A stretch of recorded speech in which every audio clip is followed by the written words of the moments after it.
माननीय प्रधानमंत्री जी ने लोकल के लिए वोकल और लोकल से ग्लोबल ये अपने आत्मनिर्भर भारत के पूरे उस दिन के संबोधन में देश के सामने बात रखी और उसी दिशा में एक और ये बड़ा कदम है कि किस तरह से असंगठित क्षेत्र के हमारे जो सूक्ष्म खाद्य संस्करण इकाइयां हैं उनको संगठित किया जा सके, उनकी टेक्नोलॉजी अपग्रेडेशन की जा सके, तकनीकी उनको जानकारी दी जा सके, ब्रांड बनाने में, मार्केटिंग करने में उनको लाभ मिल सके। और इसी कार्य के लिए सूक्ष्म खाद्य संस्करण इकाइयों के लिए 10,000 करोड़ रुपए की योजना हम ये लेकर आए हैं, जो क्लस्टर बेस्ड अप्रोच होगी। लगभग 2 लाख ऐसी सूक्ष्म खाद्य संस्करण इकाइयों को इससे लाभ मिलेगा। जब 2 लाख को मिलेगा तो समझ लीजिए लाखों लोग जिससे जुड़े उनको भी रोजगार स्वरोजगार के अवसर मिलेंगे और आय के साधन भी बढ़ेंगे। तो किसानों के लिए एक बड़ी बात यह होगी। क्लस्टर बेस पे हमने इसलिए कहा कि मान लीजिए कश्मीर में केसर है, नॉर्थ ईस्ट में बैम्बू शूट्स हैं, आंध्रा में चिल्ली है, उत्तर प्रदेश का आम है, तमिलनाडु का टर्मिक है, ऐसे बिहार का मखाना हो। तो इस सब बातों को लेकर, यानी कि सभी राज्यों को तो आज नहीं कह सकते, लेकिन हर जगह जहां जहां जो क्लस्टर अप्रोच बनाई जा सकती है, इसके माध्यम से इनकी टेक्नोलॉजी अपग्रेडेशन भी होगी, मार्केटिंग ब्रांडिंग भी होगी, आय के साधन भी बढ़ेंगे। उस दिशा में बढ़ने के लिए 10,000 करोड़ रुपया इसके लिए प्रावधान किया गया है। पिछले कल जब हमने 2.5 करोड़ किसानों के लिए किसान क्रेडिट कार्ड के माध्यम से 2 लाख करोड़ रुपया देने की बात कही थी, तो उसमें मछुआरे और पशुपालकों की बात भी कही थी। उसी दिशा में आज एक और बड़ा कदम है, प्रधानमंत्री मत्स्य संपदा योजना। इसके माध्यम से इसके लिए हमने 20,000 करोड़ रुपए का ये योजना लेकर आए हैं और इसमें जो कमियां थी पूरी वैल्यू चेन में उसको पूरा करने का एक प्रयास है, ताकि हमारे मछुआरे भाई बहन इनको समुद्री और अंतर्देशीय मत्स्य पालन में इनका सम्मिलित विकास हो सके और उसको बल मिले। 11,000 करोड़ रुपया इसके लिए समुद्री और अंतर्देशीय मत्स्य पालन के लिए, एक्वाकल्चर की गतिविधियों के लिए मिलेगा और 9,000 करोड़ रुपया इसके आधारभूत ढांचे के विकास के लिए, चाहे वो फिशिंग हार्बर हो, कोल्ड चेन हो, मार्केटिंग की सुविधा हो, मंडियों की बात हो, इस सब के लिए उनको 9,000 करोड़ रुपए का प्रावधान किया जाएगा। और इससे हमारी जो फिश प्रोडक्शन है, मछली का उत्पादन है, वो भी अतिरिक्त जो होगा, अतिरिक्त मछली उत्पादन जो होगा वो 70 लाख टन अगले 5 वर्षों में होगा। 55 लाख लोगों को इससे रोजगार मिल पाएगा और 1 लाख करोड़ रुपए का एक्सपोर्ट होगा, जो लगभग दुगना हो जाएगा। तो आप कल्पना कीजिए कि आने वाले वर्षों में कितना लाभ रोजगार और एक्सपोर्ट यानी कि निर्यात के लिए भी इस योजना के माध्यम से मिलेगा। देखा जाए तो दुनिया भर में भारत में सबसे ज्यादा पशुधन वाले देशों में से एक हैं हम, और गाय हो, भैंस हो, भेड़, बकरी, सुअर हो, ऐसे 53 करोड़ जो पशुओं का, जो एनिमल्स की बात करते हैं, उनके लिए टीकाकरण करने की योजना हम लेकर आए हैं, जिसके ऊपर लगभग 13,343 करोड़ रुपया खर्च होगा। और जो आम भाषा में कहा जाता है कि मुंह पका खुर पका रोग मुक्त हम इनको करेंगे, मुंह पका खुर पका रोग मुक्त हम इनको करेंगे,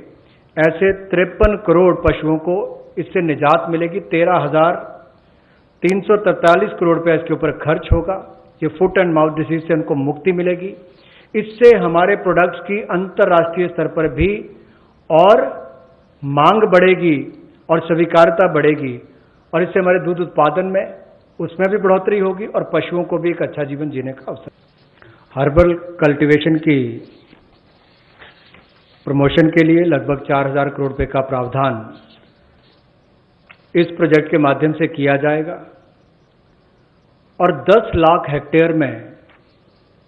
इसकी खेती हो पाएगी, इसकी कल्टीवेशन होगी। 10 लाख हेक्टेयर लगभग 25 लाख एकड़ के बराबर है और इससे 5,000 करोड़ रुपए की आय किसानों की होगी। और यही नहीं, जन औषधि का बहुत महत्व भी है और कहीं ना कहीं मेडिसिनल प्लांट्स ने इस कोविड-19 के समय में भी दिखाया है कि कैसे हमारे ट्रेडिशनल ये मेडिसिनल प्लांट्स आज भी बहुत काम सबके आए हैं। तो इसमें और जितनी आगे बढ़ने का अवसर मिलेगा उसका लाभ होगा। रीजनल मंडीज भी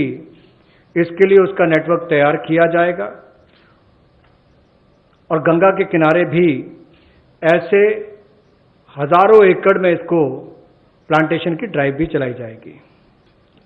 मधुमक्खी पालन को बढ़ावा देने के लिए 500 करोड़ रुपए की ये योजना लेकर आए हैं और इसके माध्यम से 2 लाख से ज़्यादा मधुमक्खी पालकों को उनकी आय में वृद्धि होगी और उपभोक्ताओं को बेहतर शहद भी मिलेगा। और यही नहीं, इसके माध्यम से ग्रामीण क्षेत्र के लिए कृषि आधारित जो मधुमक्खी पालन, ये उनका आय का एक अतिरिक्त साधन भी होगा। जो हमारे किसान हैं उनके लिए भी एक अवसर है। लोकल से ग्लोबल, उस दिशा में भी इसका एक बहुत बड़ा कदम हो सकता है कि ना केवल लोकल मार्केट के लिए, इसको निर्यात के लिए भी एक बड़े अवसर के रूप में देखा जा सकता है। टॉप टू टोटल योजना में 500 करोड़ रुपए का प्रावधान किया गया है। ये पहले अगर देखा जाए तो टमाटो, ऑनियन और पोटैटोज के लिए दी जाती थी कि आपके लिए टमाटर, प्याज, आलू, इनके लिए प्रावधान था, लेकिन अब इसको बाकी सबके लिए भी संकट की घड़ी में, जब कोविड-19 के समय, इसको 6 महीने के लिए एक पायलट के रूप में देखा जाएगा और इसकी सफलता को देखकर इसको आगे और बढ़ाया जा सकता है। यही नहीं, इससे बल ये मिलेगा कि जो खाद्य पदार्थ नष्ट हो जाते थे, खरीदे नहीं जाते थे या किसान को दबाव में आकर कम मूल्य पर बेचने पड़ते थे, तो उसकी कमाई भी उससे कम होती थी और नुकसान भी होता था। अब इससे किसान को लाभ मिलेगा और न केवल इसको टमाटर, प्याज और आलू तक सीमित रखा गया है, बाकियों को भी, इसको बाकी फल और सब्जियों को भी इसके अंतर्गत लाया गया है। इसमें 50% सब्सिडी जो है वो माल भाड़े पर यानी कि ट्रांसपोर्टेशन पर दी जाएगी और 50% सब्सिडी जो है वो स्टोरेज, अगर भंडारण करना होगा तो उसके लिए, इंक्लूडिंग कोल्ड स्टोरेज, यानी कि कोल्ड स्टोरेज में भी रखना होगा तो उसके लिए भी 50% सब्सिडी इसमें दी जाएगी ताकि वो अच्छे दाम पर समय आने पर बेच सके। कृषि क्षेत्र में प्रतिस्पर्धा बढ़ाने के लिए और निवेश बढ़ाने के लिए, ताकि किसान को और ज़्यादा दाम अच्छे मिल सकें, इसके लिए उस कानून में बदलाव लाया जा रहा है जो 1955 से है। इसेंशियल कमोडिटीज एक्ट, आवश्यक वस्तुओं के लिए जो बनाया गया था, कहने के लिए इसमें बदलाव होगा, लेकिन जैसे एमएसएमई की परिभाषा में बदलाव करके एक बहुत बड़ा बदलाव उस क्षेत्र में आया है, उसी तरह से इस बदलाव से किसानों की आय में बढ़ोतरी की बहुत सारी संभावनाएं बढ़ जाती हैं। जो कहीं ना कहीं उसको कम दाम पर बेचने के लिए एक तरह से रुकना पड़ता था, कई और इसके नुकसान भी होते थे, अब उसके लिए भी इसमें अवसर निकल कर आएंगे, जिससे आपके तिलहन की बात हो, दलहन की बात हो, प्याज हो, आलू हो, ऐसे या सीरियल्स की बात हम की जाए, इन सब में इनको अवनियमित किया जाएगा, डीरेगुलेट किया जाएगा, जिससे कि किसानों को लाभ मिल सके। और अगर 100% वृद्धि खुदरा दाम में होती है जो हॉर्टिकल्चर के प्रोड्यूस हैं, या 50% की वृद्धि होती है जो गैर नाशवान पदार्थ हैं, नॉन पेरिशेबल हैं, तो उस समय में कदम उठाए जा सकते हैं। ऐसे एक्सेप्शनल सर्कमस्टांसेस होते हैं तो उस समय में, और जो लोग फूड प्रोसेसिंग में हैं उनके लिए ऐसी कोई स्टॉक लिमिट ना हो जिससे कि उनके कामकाज में भी कोई प्रभाव ना पड़े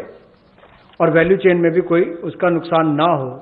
और निर्यात करने वालों को भी कहीं पर दिक्कत ना आए। यह कृषि क्षेत्र एक अकेला ऐसा देखा जाता है जहां पर लाइसेंसी जो है उन्हीं को उनको सामान बेचना है, एपीएमसी के माध्यम से बेचना है, जिनके पास बाकी लाइसेंस है वहां तक सीमित रहना है, जबकि बाकी क्षेत्रों में ऐसा होता नहीं है। किसान को भी बेहतर दाम मिल पाए और अंतर्राज्यीय व्यापार भी इससे उनका हो आने वाले समय में, उसमें भी कोई दिक्कत ना आए, इसके लिए जो कानूनी व्यवस्था करनी पड़ेगी वो भी करेंगे और उसके उत्पादन के लिए, उसकी फसल के लिए उसको उचित मूल्य मिले, उस दिशा में एक बड़ा कदम ये उठाया गया है। और मुझे लगता है कि जो पिछला हमने एसेंशियल कमोडिटीज एक्ट की बात कही और अभी इस कदम की बात कर रहे हैं, जो एग्रीकल्चर मार्केटिंग रिफॉर्म्स की बात कर रहे हैं, इसमें बदलाव लाने की बात कर रहे हैं, इनसे बहुत बड़ा बल किसानों को मिलने वाला है। इस देश के करोड़ों किसान जिनको बेहतर आमदन हो सकती है इन बदलाव के कारण। सुविधाजनक एक ऐसा कानूनी ढांचा बनाने के लिए कि जिसमें जब वो बुआई करने जाता है तब उसको पता नहीं कि फसल के समय उसको क्या दाम मिलने वाला है, तो निश्चित आय उसकी हो, एश्योर्ड रिटर्न्स हो, इसके लिए क्या किया जाए, जोखिम रहित खेती कैसे हो या उसकी आय कैसे बेहतर हो सके, और गुणवत्ता के मानकीकरण जो है उनको बनाने की बात यहाँ पर कही गई है इस टोटल फ्रेमवर्क में, जिससे कुल मिलाकर किसान के जीवन में सुधार भी आएगा, आय को भी बल मिलेंगे और कहीं ना कहीं वो प्रोसेसर से, एग्रीगेटर से, बड़े खुर्दा व्यापारियों के साथ, निर्यातकों के साथ एक निष्पक्ष भाव के साथ, पारदर्शिता के साथ काम कर सकता है, ताकि किसान का उत्पीड़न ना हो। इस दिशा में कदम उठाया गया कि उसको एक ऐसा फ्रेमवर्क बनाकर दिया जाए कि कोई भोले भाले किसान का उत्पीड़न ना करे, भोले भाले मेहनती किसान का उत्पीड़न ना हो। उस दिशा में ये जोखिम रहित ऐसा कानून बनाकर दिया जाएगा ताकि उसको आय के साधन भी मिले, निश्चित आय भी मिले